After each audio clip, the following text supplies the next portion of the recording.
Do you really know what you want? Or are you just following a script someone else wrote for you? In this deep and provocative video, we dive into the complex universe of Jacques Lacan, one of the most enigmatic and influential thinkers of modern psychoanalysis. We explore his concepts about the mirror, the other, the unconscious structured like language, the symptom, and most importantly, desire, that which moves us, wounds us, and shapes who we are. Here you will discover why you repeat patterns that hurt you, what your symptom is trying to tell you, how language shapes your identity without you realizing it, and what it really means to own your own desire. This video isn't about easy self-help. It's a courageous invitation for those willing to listen to themselves in a radical way. If you feel like you're constantly self-sabotaging, searching for something you never find, or stuck in relationships and behaviors that seem out of control, this message is for you. Get ready to see yourself like never before. Did you like the content? Subscribe to the channel, share with someone who needs to hear this, and comment below. What part of this video made you stop and think? What symptom or pattern did you recognize in yourself? The mirror that deceives you, the origin of the self. Imagine a baby. He barely knows he has a body. He doesn't yet understand where he begins and where he ends. He moves in an uncoordinated way, doesn't control his arms, legs, or even his own image. But one day he's placed in front of a mirror. There, for the first time, he sees the reflection of something that seems to be himself. And he smiles. He points. He recognizes. But what Lacan teaches us is that this moment is a trap. What we see in the mirror is not who we truly are, but rather an ideal, whole image that hides our contradictions, anxieties, and internal fragmentation. This is the famous mirror stage, a central concept in Jacques Lacan's theory. He claims that the self is formed not from the inside out, but from the outside in, that is, through the image of the other, the reflection, the gaze of someone else. Have you ever stopped to think that your identity might not have been born from within, but from how you were seen, from how you were interpreted? According to Lacan, the subject, meaning the individual aware of themselves, is a fiction, structured by images, words, and symbols that come from the outside. We grow up trying to fit into an ideal that was never truly ours, trying to become what others expect us to be. And without realizing it, we get trapped in a game of appearances. That first ideal self we see in the mirror seduces us. It's beautiful, whole, organized, but inside we're fragmented. Lacan says that identifying with this ideal image is the first step toward alienation. We don't become ourselves, we become the image we desire to be. And that's where the suffering begins. Now think with me. How many times have you felt lost trying to live up to an image others created of you? How often have you felt disconnected from yourself, like you were playing a role? Lacan challenges us to reflect on this. Are you who you think you are? Or are you who others see in you? And more, is there even a true self? Or are we doomed to wander between reflections, appearances, and expectations that were never truly ours? For Lacan, the human being is always divided. We never fully know ourselves. And it's precisely that lack, that emptiness, that drives us, makes us desire, search, create. The formation of the subject, then, is marked by an absence that will never be completely filled. That emptiness is painful, but it's what gives us life. We are made of cracks, of cuts, of lack. And it's in that place of rupture that desire is born. The desire to be, to belong, to know who we are. A desire that is never fully realized, but never dies. Jacques Lacan invites us to face that mirror again, not to admire the reflection, but to question it. Who are you when no one is looking? The lack that drives us, desire. Have you ever had everything you thought you wanted, and still felt like something was missing? That question is the starting point for one of Jacques Lacan's most profound and unsettling ideas. Human desire is never fully satisfied, because what we truly desire is, in fact, the lack itself. Lacan doesn't treat desire as something simple, like wanting a car, wanting a person, or wanting success. That would just be a whim or a demand. For him, desire is darker, more structural. It's what shapes us, what drives us, and at the same time, what we can never fully attain. But why? Because what we desire is never just the object. It's what's behind the object, what it represents, what it symbolizes. The object of desire, according to Lacan, is always a lost object, a kind of illusion, something we never truly had, but believe would make us whole if only we did. But it never does. Have you ever fallen in love, and after finally being with that person, realized the feeling of fulfillment didn't last long? It's as if there's always something else to chase, another desire to fill the previous emptiness. Lacan explains this with the concept of the objet petit, the object cause of desire. It's not what we directly want, but what generates the wanting. It is, paradoxically, unrepresentable and unreachable. In other words, what you really want is what you're missing, and that lack never disappears. Now think about it. How many times have you confused emotional emptiness with genuine desire? How many times have you believed that if you just got that one thing, a person, a job, a body, recognition, you'd finally feel whole? Lacan shatters that illusion. He says, there is no wholeness. There is no complete being. Human subjectivity is structured around a fundamental lack.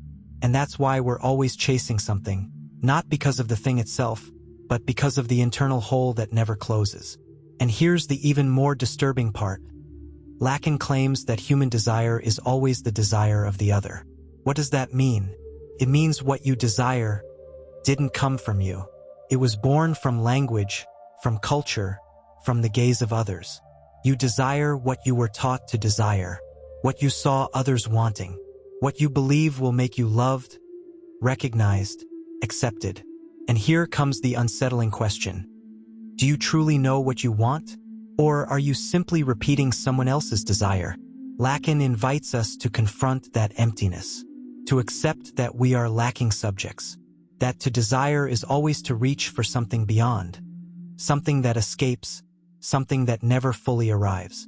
But instead of that being a tragedy, it can be freeing, because if you understand that you'll never be complete, you can stop torturing yourself trying to be. You can stop comparing yourself.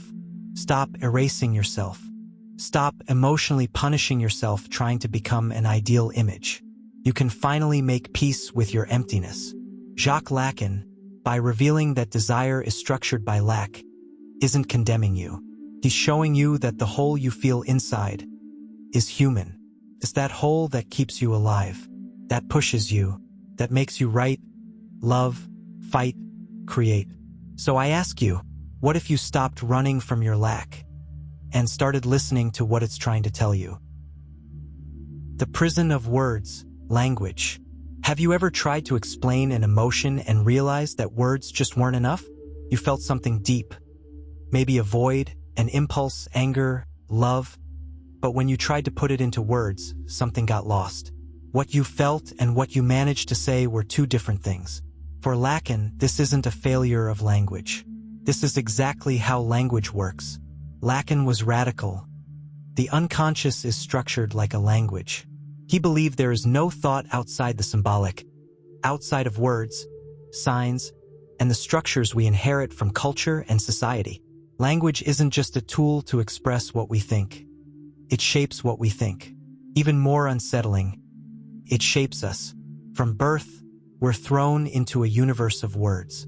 Someone gives us a name, defines our gender, sets our expectations, our limits.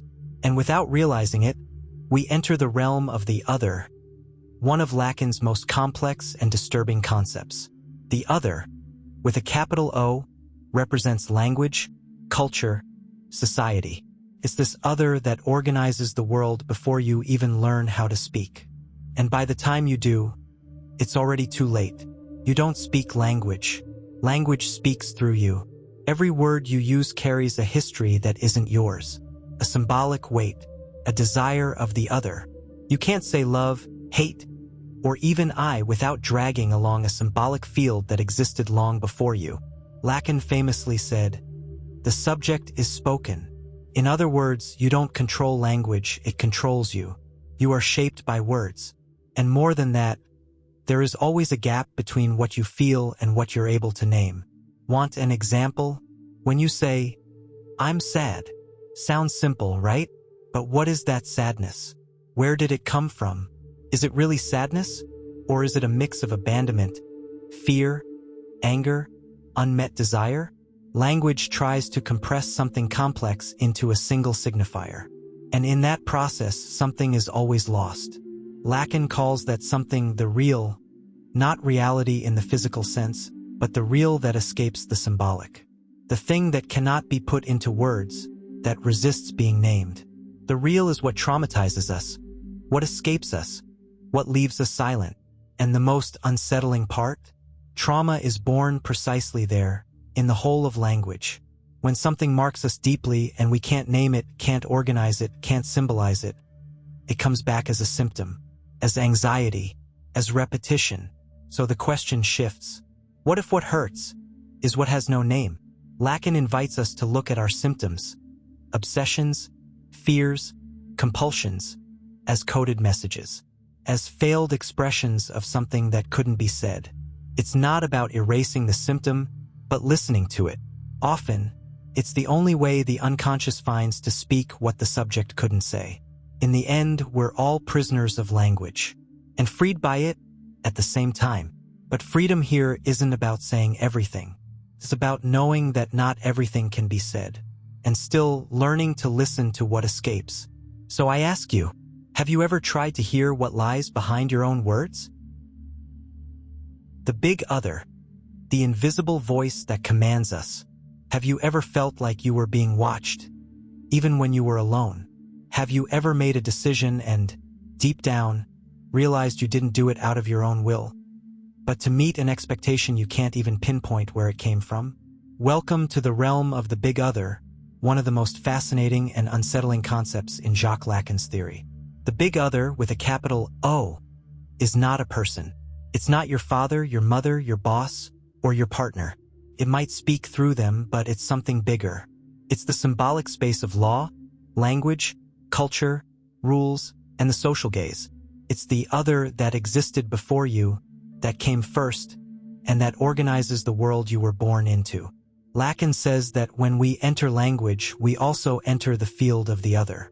It's this other that defines what's right or wrong, beautiful or ugly, acceptable or unacceptable. And the most disturbing part? It's this other that seems to know what we want.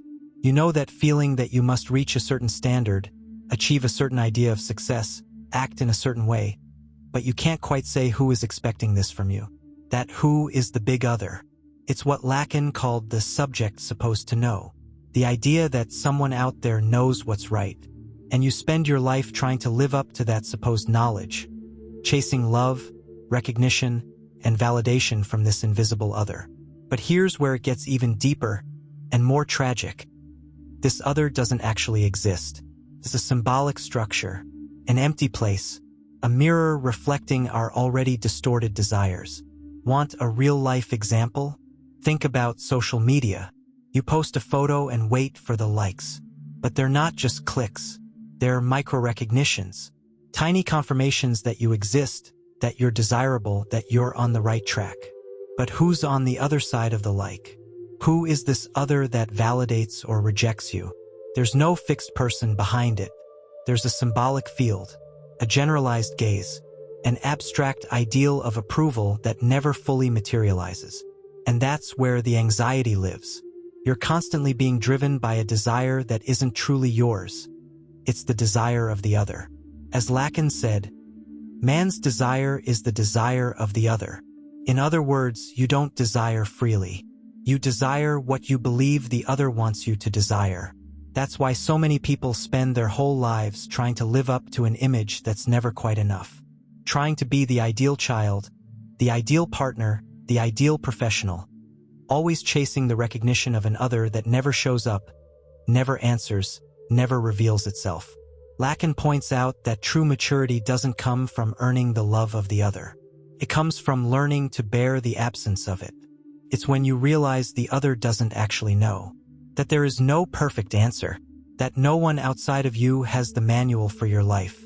And that's when you can begin to set yourself free. But freedom comes at a cost. You'll have to face the void, the silence, the risk of making mistakes without anyone to blame. So I ask you, Are you ready to stop trying to please the other and start listening to what truly moves you? The symptom, the hidden message in your suffering.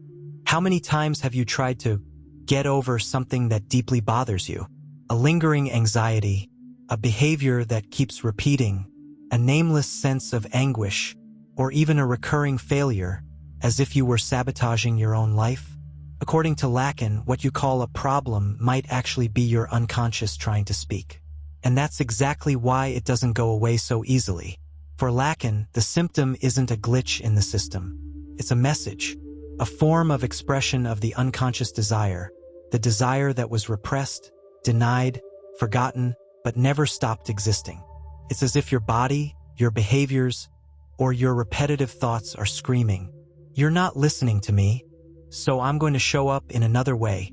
This is one of the major twists Lacan brings to Freudian psychoanalysis. He doesn't see the symptom as something to be simply eliminated. He sees it as a riddle to be deciphered. And that riddle speaks about you. Want an example? Take a man who always falls in love with emotionally unavailable people and ends up suffering repeated rejections. At first glance, it might look like bad luck or low self-esteem. But from a Lacanian point of view, this is a symptom, a repetitive pattern pointing to a deeper truth. Maybe he only desires what he can't have because he's trapped in a psychic structure that links love to absence. Maybe he learned early on that love is only real if it hurts, or that he's only worthy of love if he suffers for it. The symptom, then, is a metaphor. It hides and reveals at the same time. It's a coded way of saying something the subject hasn't yet been able to put into words. That's why trying to fix a symptom quickly, without listening to it, is like silencing the only voice your unconscious has to speak. And Lacan goes further. He says the symptom is enjoyed. In other words, there's a certain pleasure, even if painful, in repetition. That might sound strange, but think about it. How many times have you returned to situations that hurt you, even knowing how it would end? How many times have you clung to something harmful, simply because it was familiar, known, or gave some kind of meaning to your life? That's what Lacan called the jouissance of the symptom, a pleasure that goes beyond the principle of well-being, something tied to desire, to lack, to identity. The symptom isn't just pain. It's also a way of being. That's why it persists. And Lacan proposes something radical. The goal isn't to eliminate the symptom, but to help the subject learn how to do something with it. In other words, to transform the symptom into a style, a way of dealing with the world that's more bearable, more conscious, more creative. Lacanian psychoanalysis doesn't heal in the medical sense. It reorganizes how a person listens to themselves.